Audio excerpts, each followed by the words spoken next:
¿no? El rockstar ya no es un rockstar, es un tipo que se comunica con la gente a través de redes sociales, a través de internet, etcétera. Y digamos que todo eso hace que muchos artistas que están en este momento entre nosotros tomen un partido, tomen conciencia y decidan que a través de su música puede hacerse unos cambios. Soy Jaime Andrés Monsalve, jefe musical de la Radio Nacional de Colombia y periodista especializado en música con 30 años de experiencia profesional. Bueno, en principio la música ha sido mi más agradecida acompañante, siempre está ahí cuando la necesito, es mi equilibrio, es mi relax, es mi sosiego y es como mi gran maestra. Y además le debo toda mi vida profesional y aparte de eso pues le debo también muchísimo en cuanto a la afición, porque básicamente yo como periodista musical trabajo en mi hobby mayor y eso pues para mí ha sido, digamos, una verdadera fortuna poder haber hecho carrera en lo que me gusta y no haber tenido que soslayar la afición de la profesión. No me considero coleccionista de discos en el sentido que el coleccionista normalmente suele ser un personaje de nicho, un poco egoísta, demostrar que tiene este disco porque nadie más lo tiene, etc. Y yo como radiodifusor y como periodista, todo lo contrario, he dispuesto del material que he ido recopilando a lo largo de mi vida, es justamente para ponerlo en la radio, para ponerlo a consideración de los oyentes, para poder ofrecer notas periodísticas que tienen que ver con esos trabajos discográficos, etc. Entonces, en ese sentido, yo más bien siento que tengo un acervo de eso que me acompaña, que es la música, más allá del interés del coleccionismo, ay, yo tengo esta pieza y usted no, etcétera. Pues por supuesto tengo algunas cosas de valor, pero pues están a disposición de quien las necesite en mi oficio, básicamente. Yo soy de Manizales y ello haría creer a la gente que automáticamente por eso uno es tanguero, porque por eso automáticamente uno se vuelve amante del tango, pero resulta que no. Yo llego a estudiar aquí a Bogotá a mis 17 años a la Javeriana, no existía facultad de comunicación en Manizales, que era lo que me interesaba estudiar, entonces finalmente me vine aquí a Bogotá a hacer mis estudios en el 91 y en ese momento yo tenía otros intereses, estaba el rock, estaba la salsa, estaba el jazz, digamos que era como lo que más me movía en ese momento.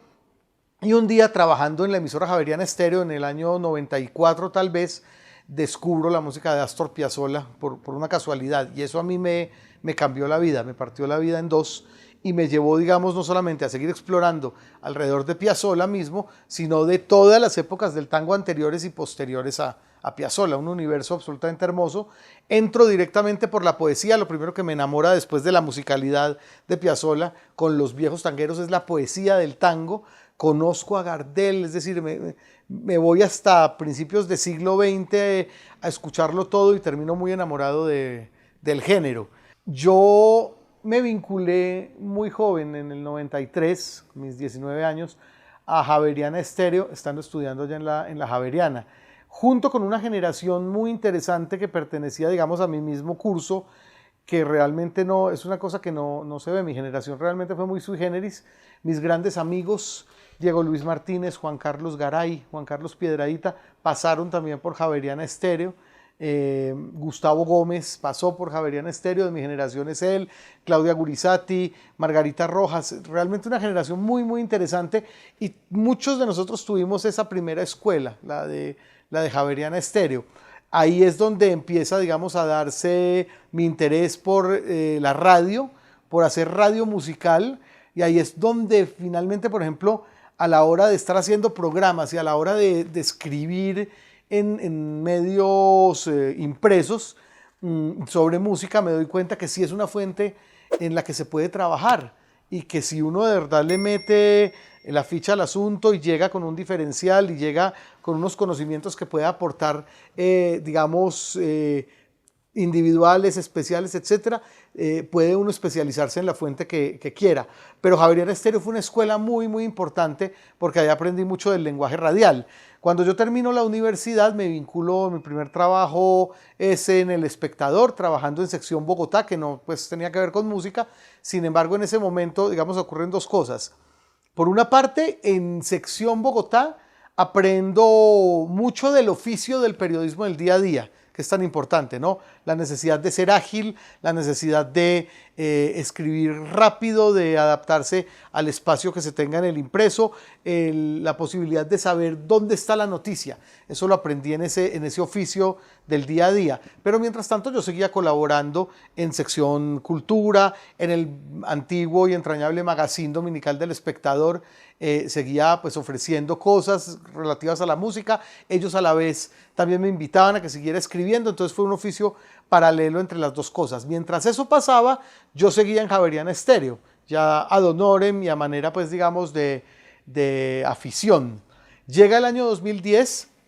y se da mi oportunidad de vincularme a RTBC, a Radio Nacional de Colombia. Ahí pues me toca abandonar Javeriana Estéreo por obvias razones, porque pues digamos mi contrato de exclusividad le pertenece a RTBC, pero se da el proceso contrario a lo que venía haciendo. Si bien me estaba ganando la vida hasta el 2010 en periodismo escrito, ¿no? En El Espectador, en Revista Cambio, en Soho, y la radio era un hobby, cambió el chip completamente.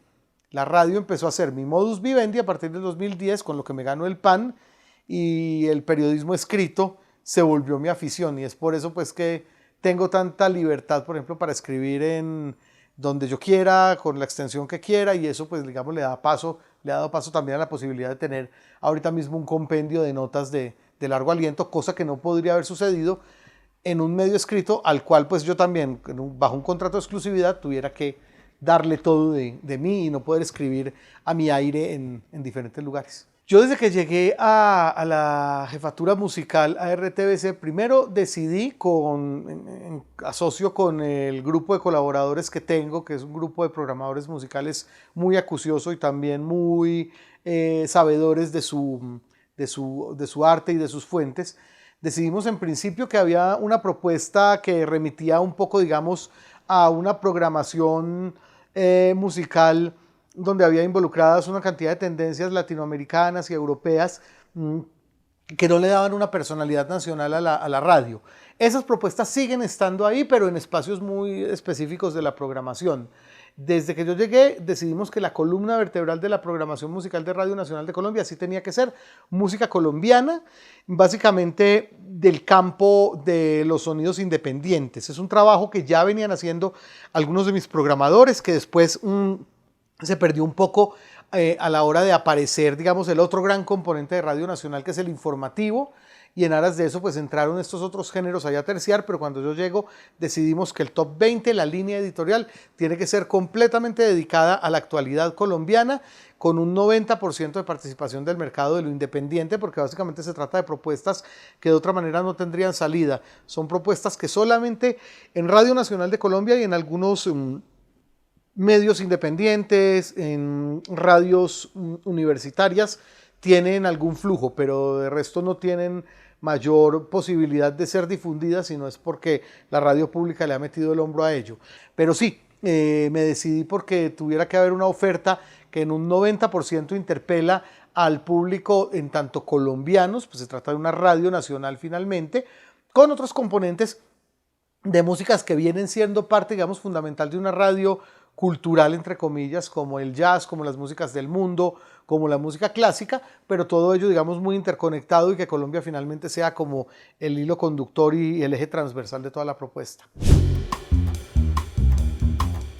La música siempre tiene una especie de carga que puede ir desde lo emotivo hasta lo ideológico, pero que de todas maneras incide mucho en lo que hemos sido, en nuestras costumbres, en lo que creemos de nosotros mismos. Yo creo que el músico en la actualidad no puede ser un agente retirado, digamos, de su entorno y por allá puesto en una especie de urna de cristal sin enterarse de qué está sucediendo en su realidad. Eso dejó de ser así desde hace mucho tiempo, y no precisamente porque se haya cobrado una conciencia social en muchos casos, sino básicamente porque cada vez esos artistas están mucho más cerca de las realidades y de su público gracias a unas redes sociales que en determinado momento partieron la barrera, ¿no? El rockstar ya no es un rockstar, es un tipo que se comunica con la gente a través de redes sociales, a través de internet, etcétera, y digamos que todo eso hace que muchos artistas que están en este momento entre nosotros tomen un partido, tomen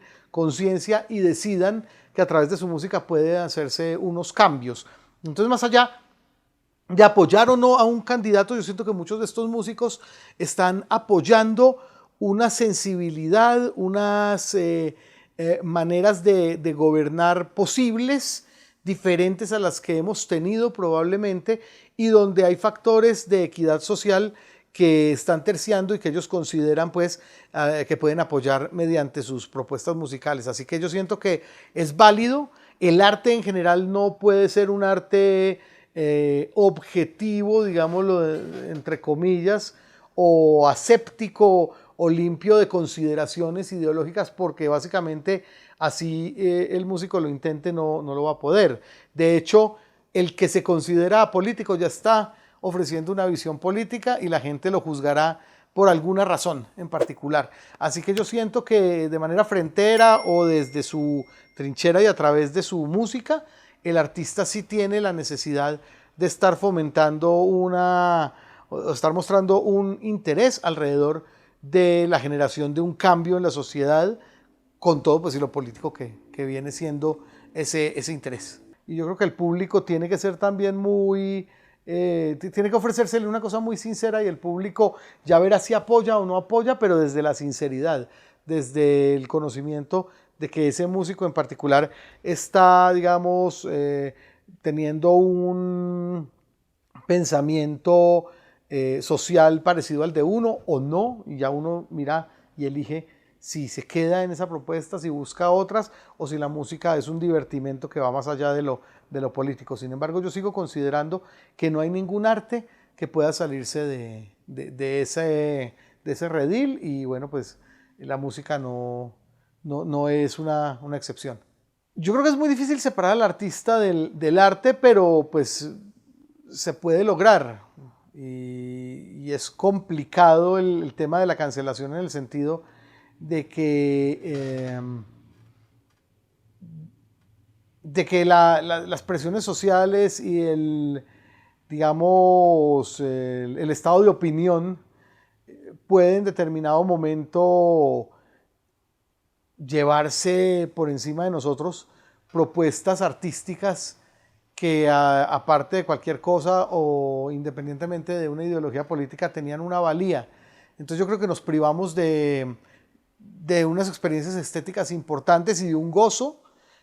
cuando cancelamos a un artista por determinadas razones, sobre todo en las políticas, ¿no? Ya cuando se trata de asuntos que van mucho más allá, como cualquier consideración racial, sexual, etcétera, pues obviamente en eso sí hay que ser implacables y hay que ser digamos, de una pieza en ese sentido. Pero ya en lo que tiene que ver con los aspectos políticos, en tanto tú estés mostrando una ideología que está claro que tienes como persona, pues difícilmente eso debería ser una causa por la cual te censuren o te cancelen, a menos por supuesto que estuvieras apostándole no sé qué, al nazismo o alguna cosa de estas. Por lo demás me parece que todo tendría que ser parte del ser social, y el ser social es político por definición. Hay muchos discos que tienen aquí una historia, ¿no? Y hay muchos en los cuales yo llegué de alguna manera, pues digamos, desprovisto como del interés en particular, o no lo estaba buscando, y que son, digamos, historias que son simpáticas en ese sentido. Entonces, por ejemplo, uno de los grandes discos de la historia del rock de este país, que es el disco de La Banda Nueva de Bogotá, un disco de rock progresivo del 74 aproximadamente. Ese disco cayó en mis manos también de manera fortuita, a un precio irrisorio, porque estaba dentro de una colección de discos de música tropical que estaban vendiendo cada disco a 3,000 pesos, y ahí estaba metido entre esos discos de música tropical. Digamos que para mí eso, por ejemplo, fue una sorpresa. Hace poco tuve acceso a una colección muy completa de licencias salseras, sobre todo de discos fuentes de la década del 70, porque era la colección de un antiguo ejecutivo de discos fuentes que había muerto, y su familia puso a la venta sus discos, y ahí me encontré con una cantidad de material también que de otra manera hubiera sido imposible conseguir y sobre todo en ese estado, porque son discos que estaban perfectamente nuevos. Muchos de esos discos ni siquiera habían visto una aguja y estamos hablando de discos que permanecieron 50 años encerrados en sus cajas con cinta original de papel, con periódicos, cuñando los periódicos que eran del año 1976. O sea, realmente era una especie de cápsula del tiempo ahí detenida. Tengo expuesto aquí sobre la Victrola un disco en particular que es la primera grabación de jazz en la historia, que es el Libre Stable Blues de la Original Dixieland Jazz Band de Nueva Orleans. Es un disco del año 1917. También pues apareció en una subasta por internet y contra todo pronóstico no pagué un precio descabellado por él. Y lo tengo ahí pues expuesto porque tiene realmente una valía histórica importante. Y así, digamos, hay bastantes discos que sé que son históricos y que han llegado de diferentes maneras. Tengo por ahí entre los discos de 78 también una de las primeras grabaciones, perdón la redundancia, una de las primeras grabaciones de un músico colombiano, un solo de piano del bogotano Emilio Murillo, registrado en 1910 en Nueva York, en pasta original de 78 revoluciones por minuto, sello Columbia. Entonces a lo que voy es que sí hay cosas específicamente importantes en mis búsquedas y hay unos discos que tienen unas historias particulares sobre cómo llegaron hasta el hogar, hasta su sitio. Y bueno, pues son historias que realmente son simpáticas de contar y que pues le dan a uno a entender que la música llega tarde o temprano, pero lo que tú estás buscando va a llegar. Yo estoy de acuerdo con que no existen los placeres culposos en la música, es decir, las cosas que para otro pueden ser estrafalarias o lo que sea, las puede uno disfrutar perfectamente. Y yo sí siento que la música es una sola, es buena o mala, básicamente. A mí me gusta, siento la música buena. Digamos que por mi lado metalero, que fue un lado que cultivé mucho en mi adolescencia y que pues por supuesto sigue teniendo de alguna manera un acervo por ahí. No soy ahora, no reviso mucho qué está pasando en el metal últimamente, pero sé que me gusta de mi época. Pero por ejemplo, a mí cosas de ese new metal noventero me gustaron mucho, me llegaron a gustar mucho, como Limp Bizkit, por ejemplo, y yo sé que un metalero de ley no me lo va a perdonar nunca. Me gusta mucho la música parrandera paisa, que se escucha pues digamos mucho en ese eje, en el eje cafetero y en Antioquia durante los diciembres, que pues para mucha gente podrá ser una cosa de mal gusto, pero yo la disfruto profundamente y tengo también una colección muy importante de parranda paisa y creo haberla estudiado bastante bien también. Y así, digamos, te vas a encontrar con muchas cosas en la colección que definitivamente para otros podrían llegar a representar o una cosa de mal gusto o directamente un placer culposo, pero sí, yo también estoy de acuerdo con que si es placer no tiene por qué ser culposo, si no va contra la ley no tiene por qué ser culposo. El ruido y las nueces, que es mi más reciente libro, vio la luz en abril de este año y básicamente es un compendio de algunos trabajos que he venido haciendo en periodismo escrito relacionado con música más o menos desde el año 2007, tal vez de ahí es la primera columna o la primera crónica que aparece en el libro en cuanto a lo cronológico. La historia del libro es la siguiente. Yo venía colaborando consuetudinariamente con la revista Arcadia hasta que, pues por motivos que ya todos sabemos, desaparece. Y como también yo venía siendo parte del comité editorial de la revista El Malpensante, el entrañable, siempre muy recordado Karim Ghanem Maalouf, que en ese entonces era el editor general del Malpensante, me invitó a que regularizara esa participación que yo estaba teniendo en Arcadia, pero en el Malpensante. Entonces nos inventamos una sección mensual, una especie de columna, y a la hora pues de tirar nombres con Karim, resolvimos que el ruido y las nueces podía ser un nombre simpático para la columna, por aquella relación, digamos, básicamente con eso, con el sonido y con algo un poco más tangible, con la famosa comedia de Shakespeare de mucho ruido y pocas nueces, etc. Y finalmente, a partir de la pandemia, empecé a escribir esta columna y en este espacio me di cuenta que más allá de pergeñar, digamos, asuntos que tenía que ver con crítica musical, con comentarios discográficos, podía darle también un poco de rienda suelta a algunos temas que tenía por ahí represados y que no había investigado bien porque no tenía como la presión de un editor. Eso para mí es muy importante, tener un editor que me diga, tiene hasta este día para entregarme. Entonces ya cuando me pongo en ese juicio, pude resolver algunas inquietudes que se convirtieron en crónicas, que ocuparon mucho más del espacio de una columna habitual, pero las crónicas fueron saliendo todas en pandemia, y cuando había un acervo ya importante de crónicas publicadas en el Malpensante entre 2020 y 2022, más el compendio de cosas que yo he hecho para otros medios de comunicación, allá mismo en el Malpensante me dijeron, hagamos una compilación de sus escritos. De tal manera que El ruido y las nueces tiene 3 partes. Una que está dedicada a crónicas que hemos llamado historias asombrosas de la música en Colombia, porque son realmente casos inéditos, muy puntuales, de situaciones que tienen que ver con música en Colombia que no se habían contado. Son 16 crónicas que ocupan un poco más de la mitad del libro, y el resto del libro son críticas o comentarios musicales que tienen una ambición un poquito más de ensayo, un poco más largas, etcétera, y perfiles de ciertos músicos que también me fueron encomendados en determinado momento durante pues mi paso por el periodismo escrito, que es, digamos, otra de mis fuentes. Yo trabajo en radio, pero de alguna manera como afición el periodismo escrito sigue siendo parte muy importante de mi quehacer. Eso, digamos, de eso consta El ruido y las nueces.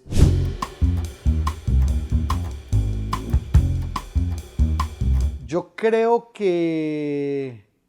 el haber podido consolidar esa propuesta musical y el que en este momento Radio Nacional de Colombia sea un referente para los músicos independientes y que sepan que esa es su casa y que allá pueden llegar, es de alguna manera el ejercicio más satisfactorio que he tenido durante estos años. Es decir, si se ha consolidado una imagen de Radio Nacional de Colombia como ese lugar al que el músico independiente, emergente, regional, de cualquier lugar del país, puede ir a tocar la puerta, ofrecer su producto, y que sabe que ahí vamos a estar nosotros para darle corriente, para darle circulación. Yo creo que la Radio Nacional haya logrado esa cara, que el músico sepa que ahí estamos para ellos, es, digamos, una cosa que me ha provocado, seguramente dentro de todas las grandes satisfacciones que he tenido durante estos años, la mayor de todas. Yo siento que la música es una acompañante de vida fundamental, pero como lo es la música, también para mucha gente lo podrá ser la literatura o las artes plásticas o el cine, etcétera.